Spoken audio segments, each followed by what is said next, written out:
Hey there, Calc folks. Back here with another video in our, set of videos where we're looking at calculating the derivative, folks.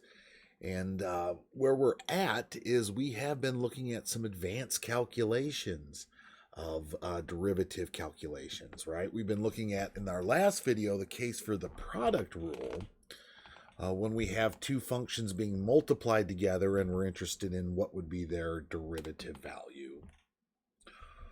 Where in this video, I want to present you with what now is the case for the quotient rule, right? The case for when we have the ratio of two functions and we are interested in calculating their derivative, right?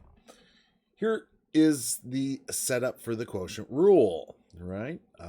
Consider finding dy dx. Consider finding the derivative of y with respect to x for this function seen right here, where what we have is the ratio of two linear functions, 3x minus 1 to x plus 5, right? We have this rational function, 3x minus 1, over the value of x plus 5.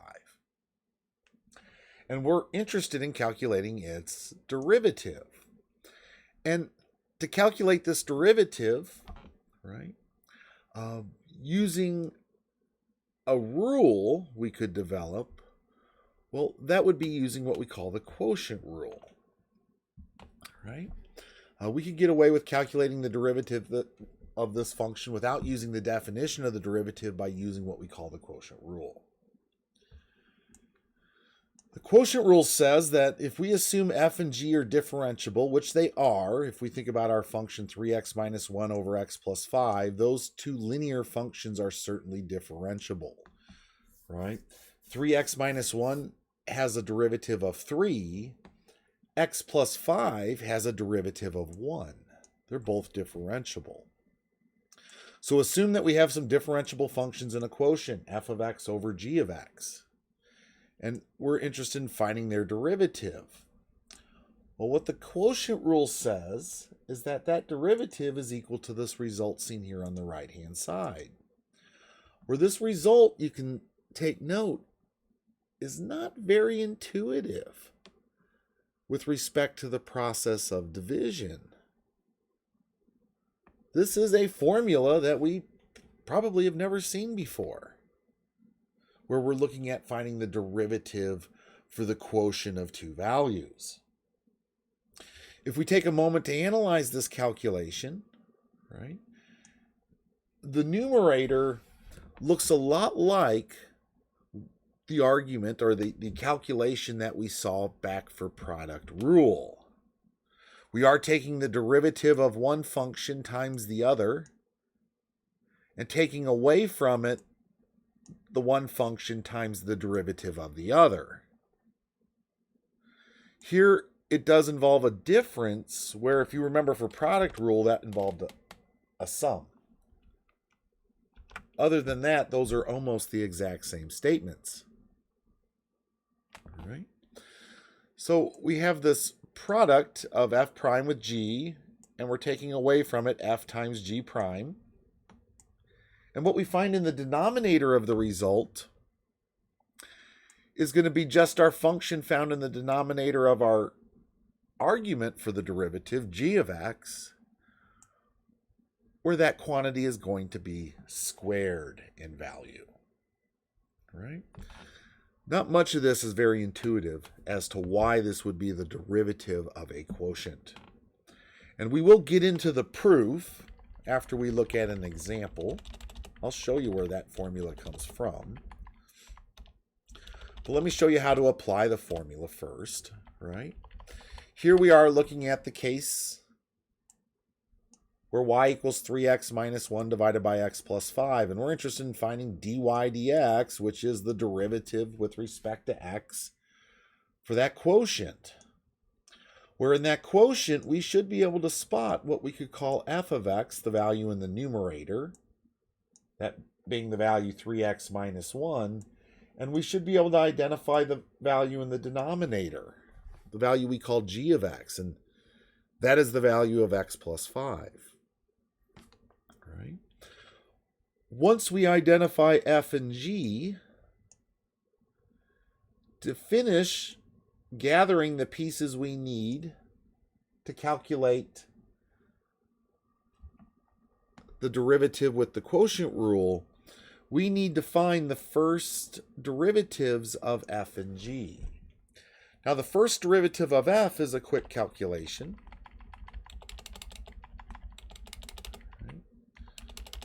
This setup implies that if we think about our first derivative of f prime of x, we might even say in there that that's equal to the derivative with respect to x for 3x minus 1, where we can draw a quick result from that being the value of 3.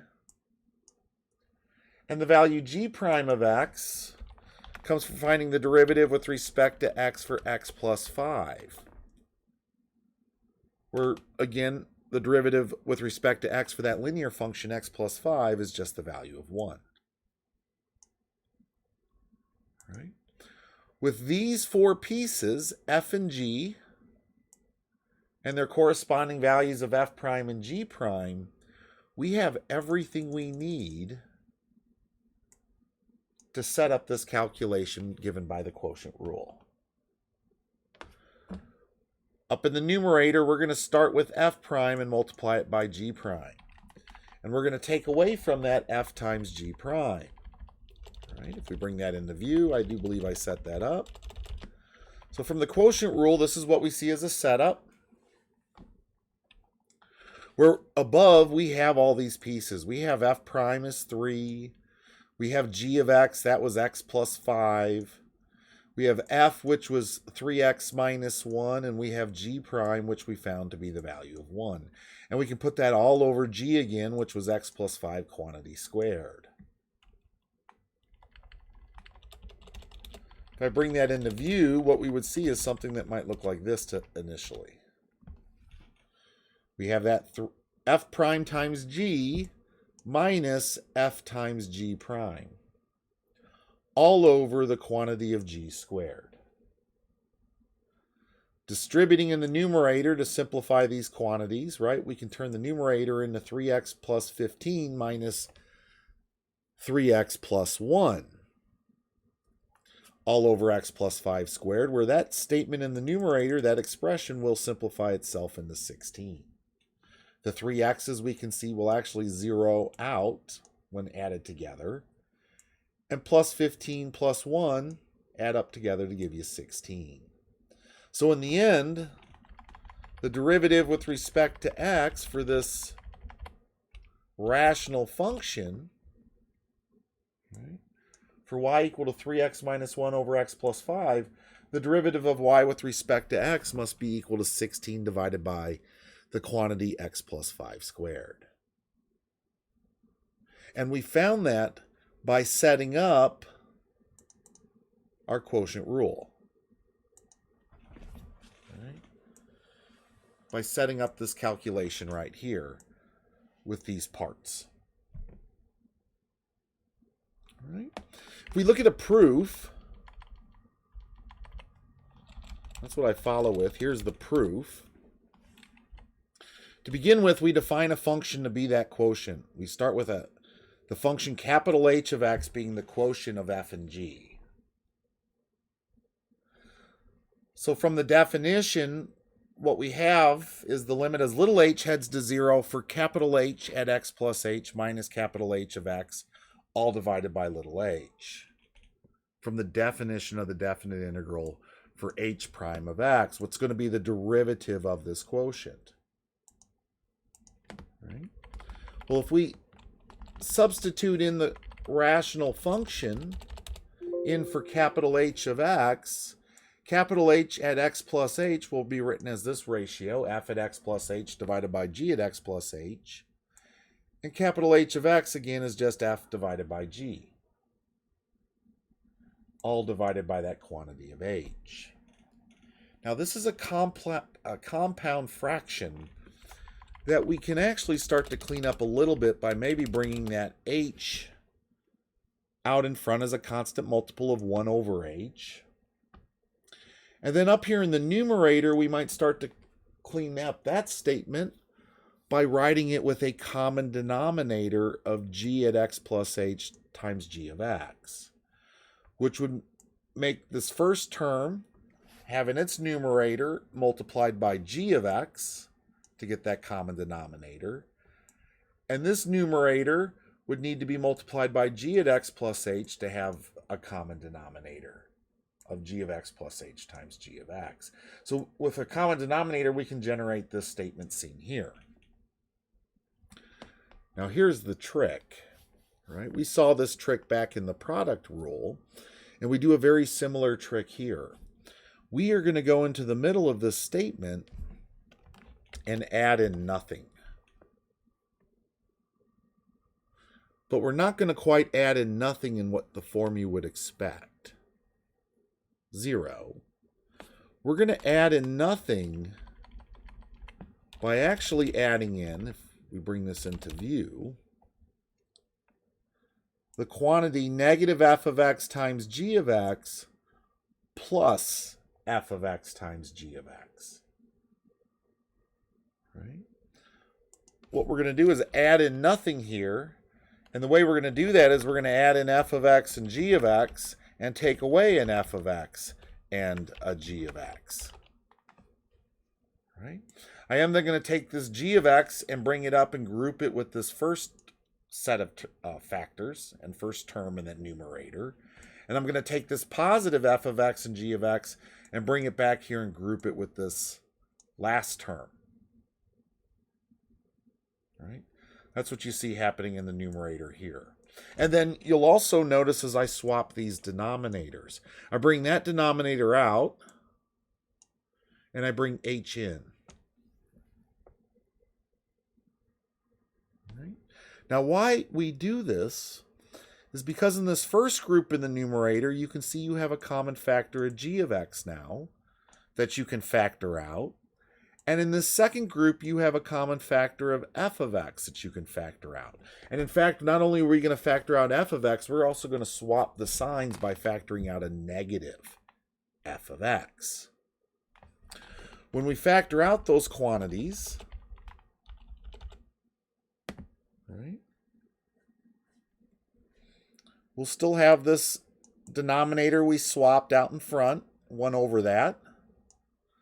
But then, like we said in this first group, we can factor out a g of x, and when we do that and put the group over h, we have f at x plus h minus f of x over h, which should look familiar inside that limit.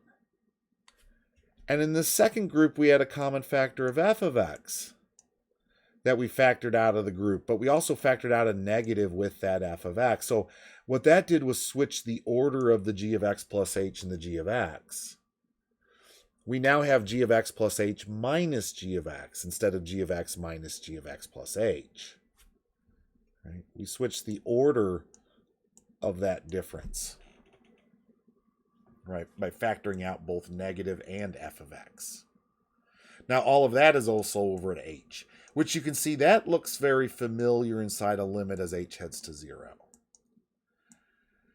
Now this limit will distribute itself across products, and it will distribute itself across sums, and it'll distribute itself across differences in numerators and denominators. It behaves very intuitively as it moves itself into the groups. And when it moves itself into the groups, the first place it's going to move is right here. And we're going to take the limit as h heads to 0 in that. And what you will notice is that will become 1 over g at x plus 0 times g at x, which x plus 0 is just x, so this would just turn into g of x times g of x, which would be our g of x squared. Right? This is what we start to see happening in the next step. We're going to distribute the limit to here. That's going to turn into 1 over x squared. And when we start to distribute the limit into here, it'll distribute to this first term, but this g of x is a constant factor with respect to h. So it will factor itself out of the limit, and you'll be left with this limit statement involving just those functions of f, where if you notice, that's how we define the value of f prime of x by the definition of a derivative. That's all going to turn into f prime in our next step. Similarly, in the second group, we factored out that negative f of x, which when the limit applies itself to each of these terms in this second grouping, that f of x is going to be just a constant multiple and brought out in front of the limit. And what we'll be left with is just the limit as h heads to 0 for g at x plus h minus g of x, all divided by h, which we also should recognize by the definition of the derivative is the value of g prime of x. If we start to simplify, if we evaluate those limits, the three limits, the first limit here will turn into 1 over g of x squared as h heads to 0. You will get g of x plus h will become g at x plus 0 from substitution, right? And x plus 0 is x. So you'd have g of x times g of x, which is g of x squared in that denominator. You then would have that multiplied by the quantity g of x times what this limit's going to give you, which is the value f prime of x.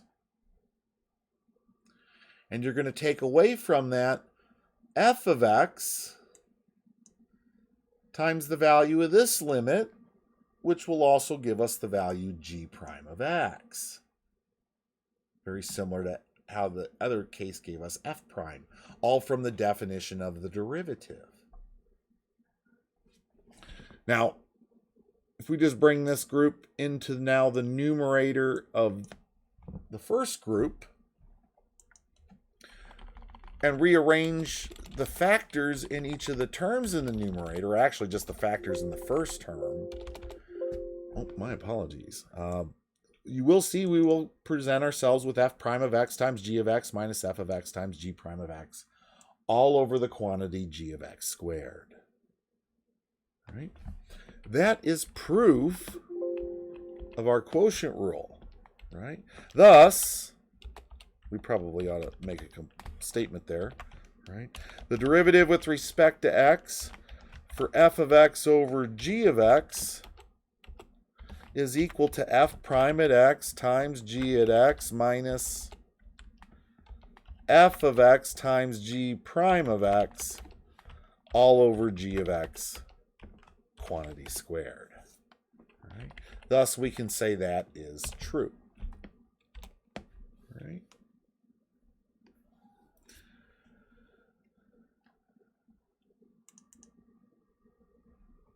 The biggest mistake students make is mixing up this order of the difference, and they end up with the opposite of their derivative.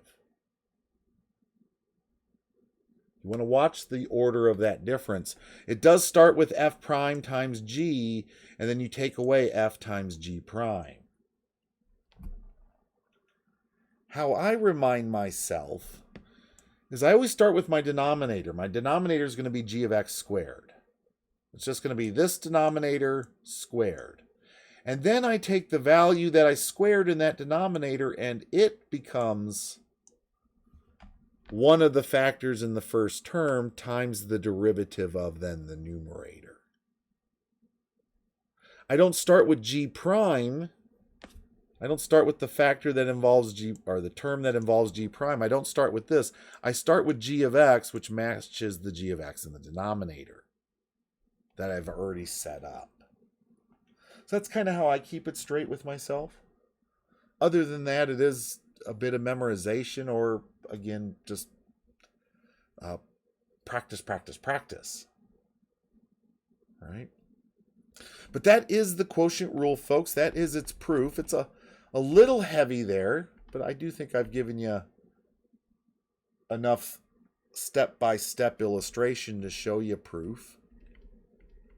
And this is how it's applied in the case of y equal to 3x minus 1 over x plus 5. It is just a matter of identifying the derivative of the numerator and denominator and arranging it into this calculation, along with f and g, right, as also parts of the calculation, right? F prime times g of x minus f of x times g prime, all divided by g of x squared. That's the quotient rule. All right? So that is the second advanced rule we have that follows right behind the product rule. All right. Where we have a third advanced rule we're going to look at in the next video, which is going to be the case for what we call the chain rule. And there you might be scratching your head a little bit saying, okay, what do we mean by the chain rule? Product rule was the derivative for a product. Quotient rule was the derivative for a quotient of two functions. Product rule, product of two functions. Chain rule is for the derivative involving the composite of two functions, where one function's output becomes the input into another function. Right? It's the derivative for when we have two functions composed with one another. All right? So that is where we are going to head into the next video here, folks. Because we are going to look a little bit at how to find the derivative for the composite of two functions. It's going to be the case for what we call the chain rule. All right? We'll look at some example, and we will take a look at its proof, as always. All right. So I will stop there. As I said, I hope that was a quick video, and we're right around 20 minutes, so that does work for me. And I will see you in the next one.